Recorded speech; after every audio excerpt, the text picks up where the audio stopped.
6 o'clock అయింది. బోనత్తయ్యకి coffee ఇచ్చే time అయింది.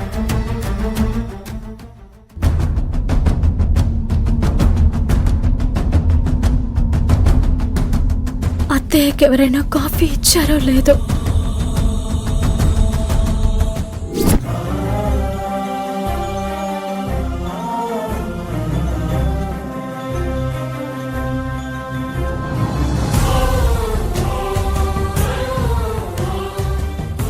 అత్తయ్య,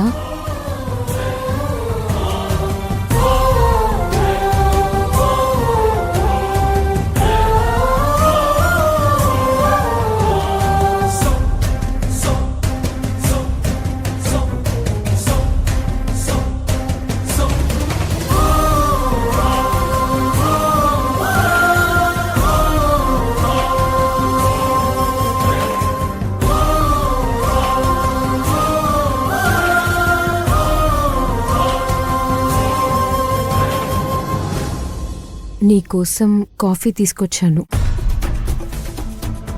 ఐమ్ సారీ అత్తయ్య,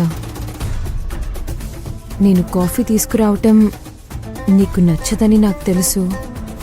కానీ నీకు పొద్దున్నే కాఫీ తాగడం అలవాటు కదా, అందుకే తీసుకొచ్చాను. తీసుకో అత్తయ్య. నిజానికి ఈ పనులన్నీ కావేరి చేయాలి, కానీ తను లేదు కాబట్టి నీకు ఇబ్బంది అవుతుందని నేను తీసుకొచ్చాను.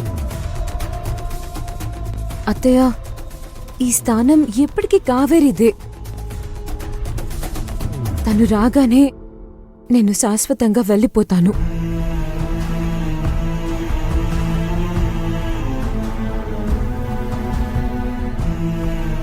యమజ,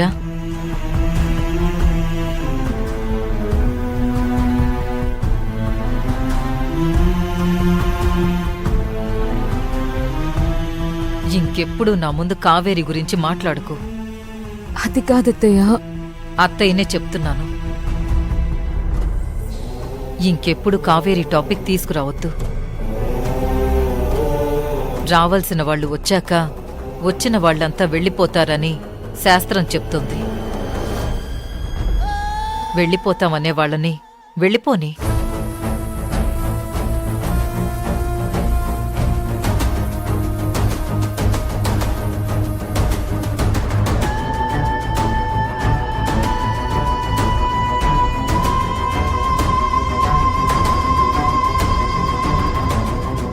కాఫీ చాలా బాగుంది అమ్మజ. థ్యాంక్స్ అత్తయ్య. అత్తయ్య, మీ టాబ్లెట్స్ అన్నీ ఇందులో పెట్టాను, వేసుకోండి. నేను బ్రేక్ఫాస్ట్ రెడీ చేసి తీసుకొస్తాను.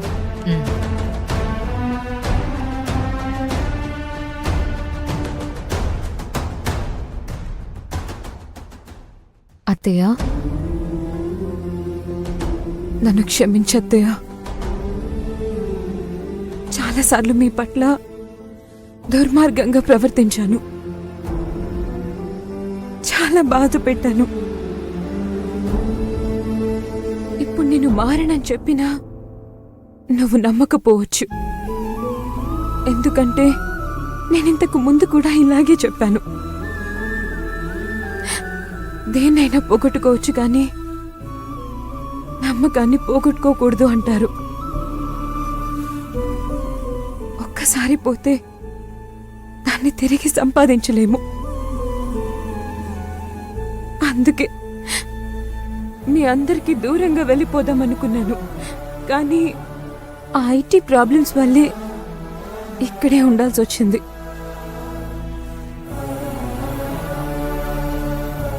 ప్రశ్నించే కోడలంటే ఏ అత్తకు నచ్చదు.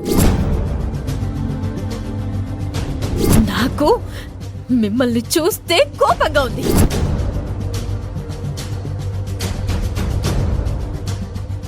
యమజ, బాధపడకు. మంచివాళ్లు చెడ్డవాళ్లుగా మారితే ప్రమాదం కానీ చెడ్డవాళ్లు మంచివాళ్లుగా మారితే అంతా మంచి జరుగుతుంది. బోయేవాడు వాల్మీకిగా మారడం వల్లే రామాయణం పుట్టింది.